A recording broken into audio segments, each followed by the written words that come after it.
Hi, welcome to Savoury P. My name's Sue. Today I'm going to share how to make an easy piadina with 3 ingredients.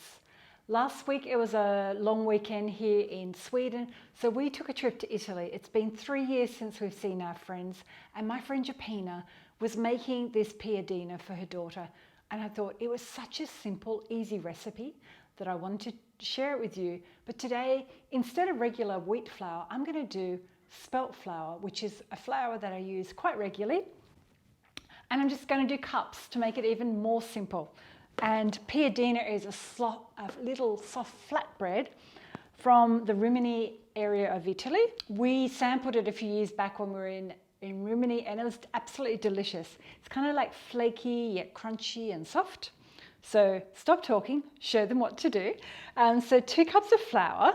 Now, if spelt flour is not important for you, just use regular wheat flour. So 2 cups, pinch of salt, but I'm going to give you a measurement. I'm going to do 1/8 of a teaspoon. You can add more salt if you want it saltier. There's no extra oil or any spices in the bread. Piadinas are often served with some kind of cheese, vegetables, salad, and some kind of meat like salami or something. Today I'm just going to show you how to do the bread. That's it, simple. I'm going to just whisk the salt into there. Because we've done 2 cups of flour, we need 1 cup of sparkling water. Now, I've seen many other recipes with oil and milk, but my friend Gepinna just said acqua frizzante, which is sparkling water, is the best way to do it. So I'm just going to add 1 cup at a time, because it only usually, can't talk. We only need about 1 cup. So I'm just going to add just under 1 cup, mix it up, and then add the rest. I'm just going to use my spatula to stir that, and then I'll go in with my hands. And the sparkling water is the magical ingredient. Magic?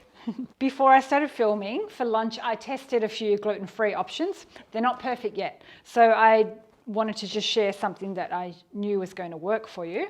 I tried a buckwheat flour, and it was okay with a little bit of rice. I tried just plain rice flour. It was a bit too crunchy and it fell apart. So stay tuned. I'll share something with gluten-free flour very soon. Okay, as you can see, it's not totally mixed through, so I'm just going to knead that. You can use a gloved hand if that's easier for you.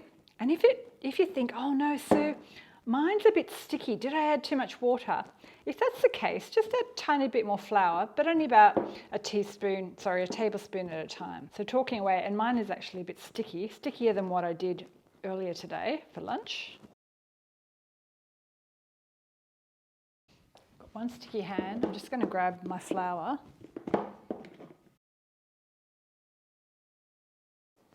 So just eyeball. You need to have a dough that's not sticking to your hands, that will be easy to roll out.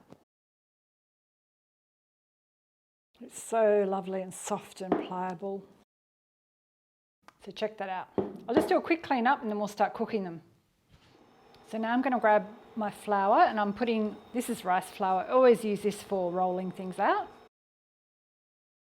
Because I want fairly accurate pieces, I'm going to just weigh them. So grab my dough, just put some flour on my hands. And I want 6 pieces, and I've got 5/19. Hey Siri, what's 5/19 divided by 6? So that's 86.5, Siri said. Let's divide that.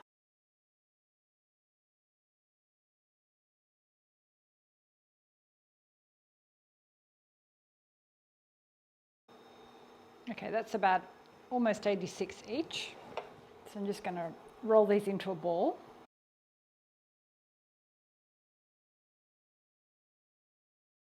And I'll just grab a cloth to keep them moist. So now I'm going to roll this one out for my fry pan. Okay, and the trick is we need quite a bit of flour on here so my rolling pin doesn't stick. And I want it to be as thin as possible. And these are best cooked and served as you want to eat them. I'm going to pre-make these just for the video. And when I made these the other night for my husband for dinner, yeah, we had these for dinner, I cooked it and put the filling as I was making them after I made them, so I could melt the cheese on the pan. And if you don't have a perfect circle, like mine's not going to be super perfect today, that's okay too. Swiveling the pan just closer into the film. There it is. And then I'm just going to brush my pan with a bit of olive oil, even though it's non-stick. This gives the outside of my bread a nice crispiness. Now hopefully I can pick this up in one go. Yep. Grab a non-stick spatula and I'm just going to shape it a little bit. And once we have some lovely bubbles appear, and then it's time to flip. I've got a plate here to put the cooked ones on and a cloth. I'm going to brush a little bit of oil on that side as well. Let's flip it over. Got those nice golden brown bits. Let's check this out. Keep it warm. We'll repeat with the next ones.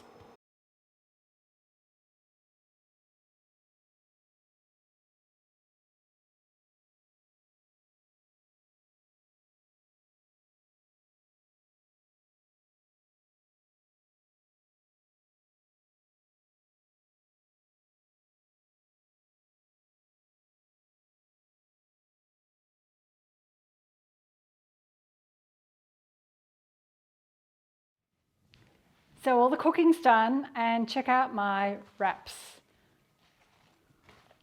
Look how soft and pliable they are. I've called it wraps, piadinas. So if I'm cooking them for dinner, I would keep it on the fry pan and pop it over and put the cheese or whatever I want to do, roasted vegetables inside, and then we eat it like that. Perfect for lunch, easy dinner, a snack. Make sure you keep them warm, covered with a towel. And if you want to have them the next day, you could reheat them gently in the fry pan, or you could just serve them cold. They'll probably last about, I don't know, maybe 3 to 4 days in the refrigerator. I haven't tried freezing these yet, but I would assume they'd work frozen as well. You just need to pop them in a container or into a plastic bag. So I hope you've enjoyed my how to make an easy piadina, Italian style, 3 ingredients, economical and fun to make. Thanks for watching, and stick around. I'll pop a few other spelt bread recipe ideas up above.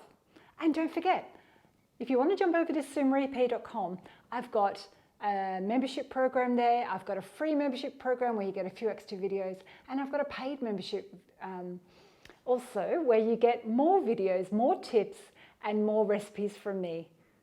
Thanks for watching, and I'll see you next time. And the links, all the links are below. See you later. Or hey door from Sweden.